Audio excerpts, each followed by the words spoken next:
ఓం శ్రీ గురుభ్యో నమ. ఓం శ్రీ మాత్రే నమ. ఆగస్టు 1వ తారీఖు నుంచి అక్టోబర్ 3వ తారీఖు వరకు కూడా రమారమి 64 రోజుల పాటు రాహు ధనిష్ఠా నక్షత్రంలో కుంభరాశిలో సంచారం చేయటం వల్ల ఎలాంటి ఫలితాలు జరగబోతున్నాయి? ఆగస్టు 1వ తారీఖున రాత్రి 12:44 నుండి రాహు ధనిష్ఠా నక్షత్రంలో కుజ నక్షత్రంలో కుంభరాశిలో సంచారం చేయటం వల్ల ఈ 64 రోజుల పాటు మేషాది ద్వాదశ రాశుల వాళ్ళకి ఎలాంటి ఫలితాలు జరగబోతున్నాయి? విదేశీయానము, వృత్తి, ఉద్యోగము, అలానే వ్యాపారము, అలానే విద్య, కోర్టు సమస్యలు, అలానే వాహనాలు కొనుగోలు చేయటం, రకరకాల వ్యాపారాలు, ఇళ్ళు కన్స్ట్రక్షన్స్, అలానే రుణాలు, లోన్లు, అప్పులు, ఇలాంటివన్నీ కూడా అంటే ఆరోగ్యపరంగా ఉండే ఇబ్బందులు, ఆరోగ్యం ఎలా ఉండబోతుంది, విదేశాలకు వెళ్ళబోతున్నారా, జాబ్ పరంగా ఎలా ఉండబోతుంది, ఇవన్నీ కూడా మేషాది ద్వాదశ రాశుల వాళ్ళకి ఏ విధంగా ఉండబోతున్నాయి, రాహు యొక్క బలం వల్ల ఎలాంటి ఫలితాలు జరగబోతున్నాయి, ఇవన్నీ కూడా గోచార రీత్యా చెప్పబడే ఫలితాలు అంటారు. This is the transit system అంటారు. అంటే ఈ 64 రోజుల పాటు రాహు యొక్క ప్రభావం ఏంటి, రాహు వల్ల మంచి జరుగుతుందా, చెడు జరుగుతుందా, ఎలాంటి ఫలితాలు వస్తాయి, మిశ్రమైన ఫలితాలు వచ్చే అవకాశం ఉందే, విదేశాలకు వెళ్ళగలుగుతున్నారా, కంపెనీ త్రూ వెళ్ళగలుగుతున్నారా, లేకపోతే మామూలుగా ఎడ్యుకేషన్ పరంగా వెళ్ళగలుగుతున్నారా, ఏ విధంగా ఉండబోతుంది? ఎందుకంటే శనివత్ రాహు అంటారు. అంటే శని ఇచ్చే ఫలితం ఏదైతే ఉంటుందో అదే ఫలితాన్ని రాహు ఇస్తున్నాడని అర్థం. సహజంగా గోచార రీత్యా ఏమిటి అని అంటే దీని యొక్క రిజల్ట్స్ ఏంటంటే, ఎవరైతే రాశి వాళ్ళు ఉంటారో ఆ రాశి దగ్గర నుంచి 3, 6, 11 స్థానాల్లో స్వఫలితాన్ని ఇస్తాడని, అలానే మిగతా స్థానాల్లో మిశ్రమైన ఫలితాలు, మిగతా స్థానాల్లో చెడు ఫలితాలను ఇచ్చే అవకాశం ఉంటుంది. మనం ఎలాంటి జాగ్రత్తలు తీసుకోవాలి, ఎలాంటి ప్లానింగ్ ఉండాలి, ఎలాంటి నిర్ణయాలు తీసుకోవాలి, ఎలాంటి పరిహారాలు చేసుకోవాలనేది మనం తెలుసుకుందాం. మేషాది ద్వాదశ రాశుల వాళ్ళకి ఎలాంటి ఫలితాలు జరగబోతున్నాయో ఒకసారి తెలుసుకుందాం. సింహరాశి వారికి ఏ విధంగా ఉండబోతుంది? సింహరాశి వారికి వచ్చేటప్పటికల్లా వాళ్ళకి ప్రధానంగా ఈ కుజుడు ధనిష్ఠా నక్షత్రంలో ఉండటం వల్ల రియల్ ఎస్టేట్ రంగంలో బాగా అభివృద్ధి చెందే అవకాశాలు బాగా ఎక్కువ ఉంటాయి. విదేశాలకు వెళ్ళే అవకాశాలు బాగా ఎక్కువగా ఉంటాయి. విదేశాలకు వెళ్తారు. అయితే ప్రతి పనిలో కూడా కొద్దిగా రిపీట్గా చేయాల్సిన అవసరం ఉంటుంది. డబ్బులు ఖర్చు అయ్యే అవకాశాలు, శరీరం నందు కొంత ఆరోగ్యపరంగా కొంత శ్రద్ధ చూపించాలి. గతం కంటే మెరుగైన ఫలితాలు వస్తాయి. అలానే పని లేని ప్రయాణాలు, గ్రామీణ కోర్టు సమస్యల వల్ల కూడా కొంత డబ్బులు ఖర్చు అయ్యే అవకాశాలు ఉంటాయి. శత్రువులు బాగా పెరుగుతుంటారు. మనోవేదనకు కూడా గురే అవకాశాలు ఉంటాయి. ఖర్చులు కొంత అధికంగా ఉండటం, ఆదాయం తక్కువగా ఉండే అవకాశాలు ఎక్కువ ఉంటుంది. ఆదాయ విషయంలో కొంత జాగ్రత్తగా ఉండాలి. ఆదాయం విషయంలో కానీ, కోర్టు సమస్యల విషయంలో కానీ కొంత జాగ్రత్తగా ఉండి కొన్ని ప్రణాళికాబద్ధంగా ముందుకు వెళ్ళాలి. అయితే విదేశాలకి ముఖ్యంగా వెళ్ళే అవకాశాలు ఉంటాయి. కంపెనీ త్రూ వెళ్ళే అవకాశాలు ఉంటాయి. అక్కడ గ్రీన్ కార్డు హోల్డర్స్ అంటారు. అక్కడ వాళ్ళ యొక్క దేశంలో ఉండే సిటిజన్షిప్ లభించే అవకాశాలు బాగా ఎక్కువ ఉంటాయి. అంటే ప్రతి పనిలో కూడా కొంత జాగ్రత్తగా ఆచితూచి అడుగు వేసి ముందుకు వెళ్ళడం అనేది మంచిది. రియల్ ఎస్టేట్, కన్స్ట్రక్షన్, ఇళ్ళు అలాంటివన్నీ కూడా కొనుగోలు చేసే అవకాశాలు బాగా ఎక్కువగా ఉన్నాయి. అలానే న్యాయవాదులకి, పోలీస్ డిపార్ట్మెంట్ వాళ్ళకి, రక్షణ శాఖ వాళ్ళకి, వీళ్ళందరికీ కూడా అనుకూలంగా ఉంటుంది. కొంత ఆరోగ్యాన్ని, కొంత దీర్ఘకాలిక వ్యాధులు ఉన్న వాళ్ళు ఆరోగ్యపరంగా అప్రమత్తంగా ఉండటం చాలా మంచిది. మామూలు వాళ్ళకు అవసరం లేదు. దీనికి ముఖ్యంగా శరీరే జర్జరీభూతే వ్యాధిగ్రస్తే కళేబరే ఔషధం జాహ్నవీతోయం వైద్యో నారాయణహరి అనే మంత్రాన్ని, తత్పురుషాయతే మహాసేనాయతిమే తన్నో షణ్ముఖ ప్రచోదయాత్ అనే మంత్రాన్ని చక్కగా చదువుకోవాలి. మంగళవారం రోజున రాహుకాలంలో దీపం పెట్టండి, మీకు మంచి జరిగే అవకాశాలు ఎక్కువ ఉంటుంది. అలానే చిన్నమస్తాదేవి ధూమవతి యొక్క స్తోత్ర పాలనం చేయటం వల్ల కూడా మీకు మంచి జరిగే అవకాశాలు ఖచ్చితంగా ఉంటాయి. ఈ రాహుకేతుల యొక్క ప్రభావము, పరస్పర దృష్టి వల్ల కూడా మనం చిన్నమస్తాదేవి, ధూమవతి యొక్క స్తోత్రాలు పాలనం చేయటం కూడా చాలా ఇంపార్టెంట్ ఇక్కడ. అలానే రాహుకి అధిదేవత, ప్రతిదేవత, అధిష్టాన దేవతలు, అంతరిక్ష దేవతలు ఉంటారు. ఇక్కడ ఈ అంతరిక్ష దేవతల్లో ఏదైతే మనకి రాహుకేతుల వల్ల కొంతమందికి జాతకంలో సర్పదోషాలు ఉండటం, రాహుకేతుల మధ్యలో మిగతా గ్రహాలన్నీ కూడా బంధించబడి ఉంటే దాన్ని కాలసర్పదోషం అంటారు. అంటే 12 రకాల కాలసర్పదోషాలు ఉంటాయి. అలానే పంచమంలో రాహు ఉన్నా పంచమంలో కేతు ఉన్నా కూడా మనకి సర్పదోషం ఏర్పడుతుంది. కానీ సర్పదోషం వేరు, కాలసర్పదోషం వేరు. దాని మీదే నేను ఇండియాలో మొట్టమొదటగా పుస్తకం రాసింది. కాలసర్పయోగం అని బుక్ రాశాను మోహన్ పబ్లికేషన్ రాజమండ్రి వాళ్ళ దగ్గర ఆ పుస్తకం అనేది లభిస్తుంది. తర్వాత నెక్స్ట్ కాలసర్పయోగ చంద్రిక రాశాను నేను. రాహుకేతులు, ఛాయాగ్రహాలు ఇలాంటి పుస్తకాలు రాజమండ్రిలో కోటకమంలో మోహన్ పబ్లికేషన్ వారి దగ్గర దొరుకుతాయి. మా దగ్గర కూడా లభ్యమవుతాయి. అయితే ఈ కాలసర్ప దోషాల్లో 12 రకాల కాలసర్ప దోషాలు ఉంటాయి. 12 రకాలకి రెమెడీస్ అనేవి కూడా ఉంటాయి. భయపడాల్సిన పని లేదు. అయితే జాతకంలో అసలు సర్పదోషం ఉందా లేదా, కాలసర్పదోషం ఉందా లేదా అనేది నిజంగా తెలుసుకోవాలి. ఈ మధ్యకాలంలో ఏ ప్రాబ్లం వచ్చినా కూడా కాలసర్పదోషం మీద పడేస్తున్నారు. కాలసర్పదోషం కూడా గజకేశ్వర యోగము, చంద్రమానంగళ యోగాలు, రవిబుధాదిత్య యోగాలు, లక్ష్మీ యోగాలు ఉంటే కూడా కాలసర్ప యోగం అనేది తగ్గుతుంది అని అర్థం, తగ్గిపోతుంది అని అర్థం. కొన్ని గ్రహాలు రాహుతో కంజంక్షన్ అయ్యి రాహు కంటే ముందుంటే కూడా ఆ కాలసర్ప యోగ దోషం అనేది విఫలమవుతుంది అని అర్థం. అంటే ఇవన్నీ కూడా తెలుసుకోవాలి. ఉంది అని అనుకుంటే ఎంబటే ఉంది అనేది కాదు, అక్కడ ఉందా లేకపోతే ఏదైనా ఎగ్జంప్షన్ అయిందా అనేది కూడా చూసుకోవాలి. ఇక్కడ రాహు వచ్చేటప్పటికల్లా సర్పదేవతను సుబ్రహ్మణ్య స్వామిని ఆరాధన చేయాలి. అంటే ఎలాంటి మంత్రాలు అంటే తత్పురుషాయుధే మహాసేనాయుధీమే తన్నో షణ్ముఖ ప్రచోదయాత్ అనే మంత్రాన్ని చక్కగా, అలానే నాగరాజాయుధే పృథ్వీధరాయుధీమే తన్నో సర్ప ప్రచోదయాత్ అనే మంత్రాన్ని చక్కగా చదువుకోవటం. అలానే శనివారం కానీ ఆదివారం కానీ 2 జంట సర్పాలను దానం చేయటం.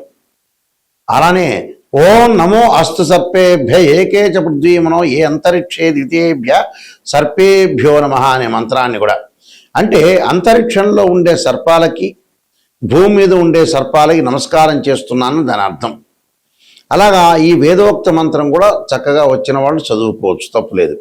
అలా లేక సర్పగాయత్రి మంత్రాలు. అలానే రాహుకి శ్లోకాలు కొన్ని ఉంటాయి. అర్ధకాయం అంటే అర్ధకాయం శ్లోకం ఒకటి ఉంటుంది. అందరికీ కూడా ప్రతి పంచాంగంలో ప్రతి చోట కూడా ఉంటుంది. ఆ శ్లోకాన్ని కూడా మీరు చదువుకోవచ్చు, తప్పులేదు.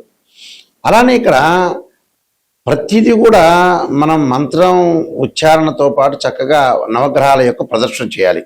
ఈ మంత్రం కూడా అంటే అర్ధకాయ మహావీర్యం చంద్రాదిత్య విమర్ధనం సింహకాగర్భ సంభూతం తం రాహుం ప్రణమామ్యం అనే మంత్రాన్ని కూడా చక్కగా చదువుకొని ముందుకెళ్ళిపోవచ్చు. అలానే ఈ చిన్నమస్తాదేవి దోమవతి స్తోత్రాలు కూడా మనం పారాయణం చేసుకోవచ్చు చక్కగా. రాహు అధిష్టాన దేవతని దుర్గా అమ్మవారిని కూడా కాత్యాయనాయుధే కన్యాకుమార్దీమే తన్నో దుర్గి ప్రచోదయాత్ అనే మంత్రాన్ని కూడా చక్కగా చదువుకోవడం మంచిది. ఎప్పుడైనా సరే ఒక ఆస్ట్రాలజర్ని అప్రోచ్ అయినప్పుడు నిజాన్ని తెలుసుకోవడం చాలా ఇంపార్టెంట్. ఇక్కడ చాలామంది కూడా ఏం చేస్తున్నారంటే ఏదో నిజాన్ని తెలుసుకోకుండా మన జాతకాన్ని అప్రోచ్ అయినప్పుడు ఏదో రకంగా ఒక పాజిటివ్గా చెప్పండి అనే వ్యక్తులు కూడా చాలామంది ఉంటారు. ఎక్కువ మంది ఈ ప్రపంచంలో జనాభాలు ఎక్కువగా పాజిటివ్ని ఆలోచన చేస్తారు. ఆ పాజిటివ్ ఆలోచన చేయటం వల్ల ఫెయిల్ అయిపోయారు. పాజిటివ్ ఎంతవరకు ఆలోచన చేయాలో దానికి కూడా ఒక లిమిట్ ఒకటి ఉంటుంది. ఎప్పుడైనా సరే ఒక నెగిటివ్ను మనం పాజిటివ్ చేసుకోవటం ఎలాగా, నిజం తెలుసుకోవటం ఎలాగా. నిజం అనేది నిప్పు లాంటిది, సత్య దూరం అంటారు. అంటే మనం ఎప్పుడు కూడా సత్యానికి దూరంగా ఉండకూడదు, నిజాన్ని తెలుసుకోవాలి. అసత్య ధోరణిలో ఉంటే మనం మోసం చేసుకున్న వ్యక్తులం అవుతాం. అందువల్లే మనిషి ఫెయిల్ కావటానికి ఎక్కడో తెలిస్తే ఎక్కడో కారణం కాదు. భగవంతుడు గ్రహాల కంటే ముందు ఫెయిల్ కావటానికి మనిషి ఏంటంటే అతను ఇన్ టైంలో వర్క్ చేయడు, నిజాన్ని తెలుసుకోలేడు. డబ్బులు దేనికి ఖర్చు పెట్టాలో దానికి ఖర్చు పెట్టకపోవటం కూడా ప్రాబ్లమే. ఇక్కడ మనిషి ఫెయిల్ కావటానికి నిజం చెప్పాలంటే భగవంతుడు సాక్షిగా నిజం చెప్పాలంటే ఫెయిల్ అయ్యేది ఏంటంటే మనిషి యొక్క వ్యక్తిత్వం ఫెయిల్ అవుతుంది. ఒక సైకలాజికల్గా ఎన్నో జాతకాలు మేము పరిశీలన చేసిన తర్వాత ఎంతో మనుషుల్ని మేము రీసెర్చ్ చేసిన తర్వాత మేము వంశపారంపర్యంగా చెప్పేవాళ్ళం. మేము రీసెర్చ్ చేసిన తర్వాత తెలిసిన మెథడ్ ఏమిటి అంటే ఒక మనిషికి 1,00,000 రూపాయలు ఉన్నాయంటే ఆ 1,00,000 రూపాయలకి ఒక అబ్బాయి పెళ్లి చేయాలంటే మ్యారేజ్ బ్యూరోలో డబ్బులు అడిగారని మ్యారేజ్ బ్యూరోలో డబ్బులు ఇవ్వలేకపోవటం, అదే 1,00,000 రూపాయలు పెట్టి సెల్ కొనటం, ఒక 10,000 రూపాయలు ఒక డాక్టర్ స్కానింగ్ రాస్తే స్కానింగ్ చేయకపోవటం, ట్యాబ్లెట్లు వాడకపోవటం, అదే 10,000 పెట్టి ఎంజాయ్మెంట్ చేయటం. అంటే వీళ్ళు అసలు సరైన దానికి ఖర్చులు చేయరు. ఎందుకంటే ఇప్పుడు అబ్బాయి పెళ్లి కావాలి, అమ్మాయి పెళ్లి కావాలి, చాలా ఇంపార్టెంట్. ఇక్కడ సంబంధ బాంధవ్యం ఇంపార్టెంట్. ఏది మనకి డబ్బులతోటి మన దగ్గర ఉన్న 10,000 దేనికి ఖర్చు పెట్టాలని తెలిసిన వాడే సూపర్ స్టార్. అంటే మన వాళ్ళు లేట్ చేస్తుంటారు, పెళ్ళిళ్ళప్పుడు లేట్ చేయటమే.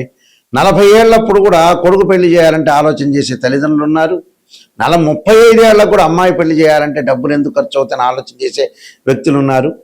డాక్టర్ దగ్గరికి ఎందుకులే వెళ్ళటం అనే వ్యక్తులు చాలామంది ఉన్నారు. అంటే మన వ్యక్తిత్వమనే మనం ఫెయిల్ అవుతుందండి. అంటే నిజంగా అయితే భగవంతుడి మీద ఎక్కువగా పడేస్తున్నాం, కానీ నిజం చెప్పాలంటే మన వ్యక్తిత్వమే ఫెయిల్ అవుతుంది. వ్యక్తిత్వంలోనే అట్టర్ ఫెయిల్ అయ్యారు మనుషులు. ఇది 100% కాదు, దీనికి ఎంత పర్సెంటేజ్ క్యాలిక్యులేట్ చేసినా కూడా కరెక్ట్. అది నేను చాలామంది అనాలిసిస్ చేశా. ఒక్కొక్క మనిషిని మనం తీసుకునేటట్టయితే ఆ మనిషి ఎందుకు ఫెయిల్ అయ్యాడంటే ఓ వ్యాపారం చేస్తుంటాడు, కరెక్ట్ ఆస్ట్రాలజీని అప్రోచ్ అయ్యి మంచి వ్యాపారం చేయడు. ఒకవేళ మన దగ్గర డబ్బులు ఉన్నాయనుకోండి, ఇల్లు కొనుక్కోండి, స్థలాలు కొనుక్కోండి అంటే కొనుక్కోడు, వడ్డీలకు ఇవ్వడానికి రెడీ అవుతాడు. ఫెయిల్ కావడానికి ఏమిటంటే ఇదే కారణాలు. 12 కాపురానికి 12 సూత్రాల్లాగా వీళ్ళు ఫెయిల్ కావడానికి జీవితంలో ఉద్యోగము, వ్యాపారంలో చేయాల్సిన పనులు చేయరు వీళ్ళు. చాలామందిని మేము చూసాం, ఎన్నో కోట్ల రూపాయలు పెట్టుబడులు పెడుతుంటారు, ఎవరికో ఇస్తుంటాడు, తన కూతురు పెళ్లి కూడా చేయలేడు. చివరికి తన కూతురు పెళ్లి చేయడానికి మ్యారేజ్ బ్యూరోలో 10,000 ఇవ్వలేని వ్యక్తులు కూడా ఉన్నారు. కోట్ల రూపాయలుండి. మనిషి డబ్బును దేనికి ఖర్చు పెట్టాలో తెలిసిన వాడే స్థితప్రజ్ఞుడు అంటారు. అంటే వాస్తవంగా అయితే భగవద్గీతను ఉటంకించా నేను. నిజాన్ని తెలుసుకోవటం చాలా ఇంపార్టెంట్. ఇక్కడ నిజం తెలుసుకోలేకపోతే అబద్ధపు ముసుగులో ఉంటే జీవితం ఎప్పుడైనా ఒకటే. ఎన్నిసార్లు తిరుపతికి వెళ్ళినా, ఎన్నిసార్లు శ్రీశైలానికి వెళ్ళినా, ఎన్నిసార్లు భగవంతుడు కొలిచినా వాడి జీవితం అంతే ఉంటుంది. నిజాన్ని తెలుసుకొని ముందుకు వెళ్ళండి. నిజం అనేది చాలా నిప్పు లాంటిది. అయితే ఈ విషయాలన్నీ కూడా ఒక ఆస్ట్రాలజర్ని అప్రోచ్ అయినప్పుడు నిజాన్ని తెలుసుకోండి. గురువుగారు నిజం చెప్పండి, నేను ఎలాంటి దారి మార్చుకోవాలి, ఎలాంటి రోడ్ మ్యాప్ నాకు కావాలి, నేనేమైనా మిస్టేక్ చేస్తున్నానా, క్లారిటీ ఇవ్వండి అనే పాయింట్ చూసుకోండి.